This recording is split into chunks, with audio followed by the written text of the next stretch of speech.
The man, carrying a bundle of rope, rushed without hesitation toward the outside of the building.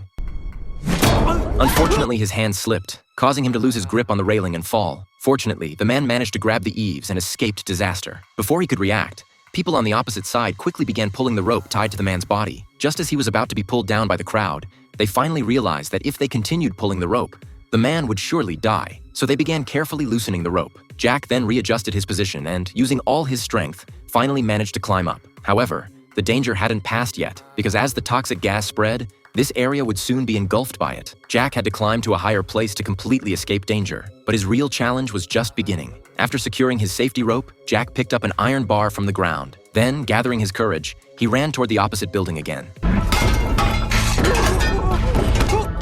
This thrilling scene made everyone tense up. Looking at the toxic gas slowly rising below, Jack realized he now had no way back. He immediately began climbing upward. Once he reached the top, he tied the rope to a protruding part of a pillar. After confirming it was secure, Jack began slowly moving to the right. Soon, he reached the beam above the window. This terrifying scene frightened everyone.